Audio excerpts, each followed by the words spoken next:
Right. So he took over after the previous South. This was sort of during the Cold War when South Korea was sort of governed by authoritarian dictators, and one was assassinated in 1979, and Chun Doo-hwan sort of stepped in the chaos that ensued, overthrew the government. The sort of rising sort of democratic forces were overthrown by Chun Doo-hwan, and he installed another dictatorship.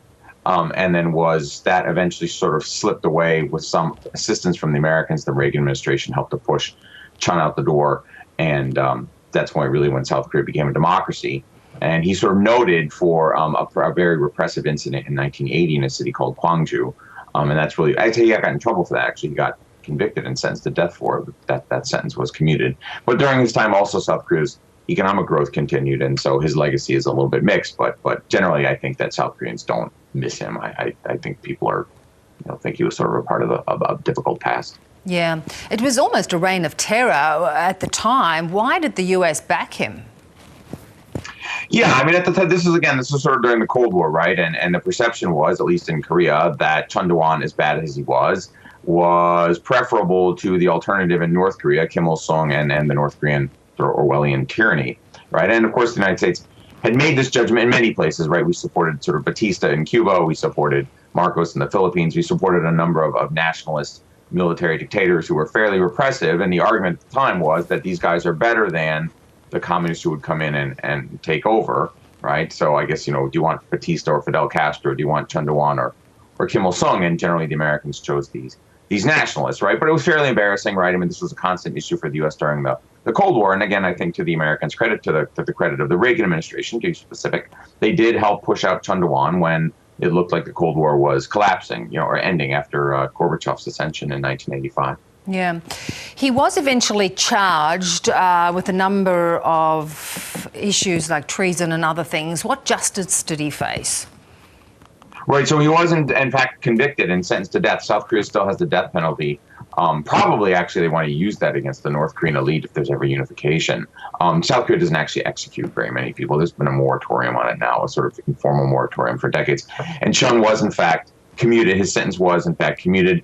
But again, he was sort of exiled from public life, and he had sort of this really sort of terrible reputation. And if you look at like Korean Twitter, like I've been doing for the last few hours, you can tell that he's really not a sort of beloved character. And again, he's sort of seen as this part of the sort of backward past that should sort of be moved on and transcended. And he did face some justice, but again, because he was a president, it's kind of awkward executing a former president when you're a democracy. And I think probably the Koreans made the right decision in not actually following through on the death penalty. But I mean, certainly he was exiled and not loved at all. Yeah. It's interesting that it follows literally just a month after the death of a conspirator in the military coup that he staged, and that was another former president, Roh Tae-woo. He died just a month ago. So it really kind of marks the end of an era, doesn't it?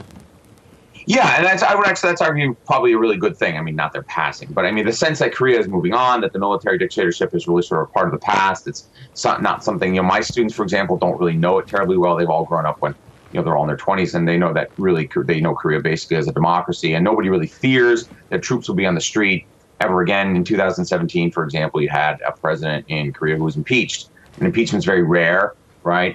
And there's a potential for civil turmoil, and there was really none of that at all. Actually, it was, as a political scientist, it was quite amazing to watch all these people head into the streets, millions of them, protesting this president who was corrupt, and she was eventually pushed out. There was no violence. There was no terrorism. Nobody died. You didn't have to call, the military. There were no tanks in the streets. Just basic sort of, riot police, and that's really it.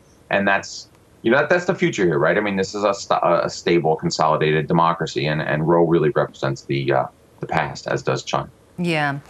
It is remarkable, too, now that with his death, that all former South Korean presidents still living are in jail.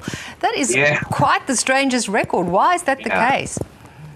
Yeah, I mean, there's a lot of debates about why corruption is a problem in South Korean life. My own sense is I think there's sort of two big arguments here. The one is that South Korea's growth model had the South Korean government supporting South Korea's biggest corporations like LG and Samsung. A lot of these companies got off the ground with state support. And so there's tight relationships between the state and the mega corporate sector, and that has often led to bribery and things like that. And in fact, that's what got the previous president in so much trouble.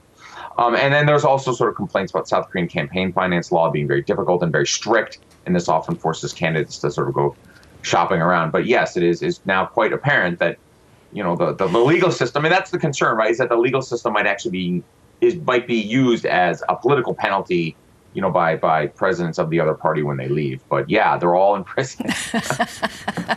Well, we'll wait and see what happens with the current one. But good to talk as always. Thanks, Robert. Thanks for having me.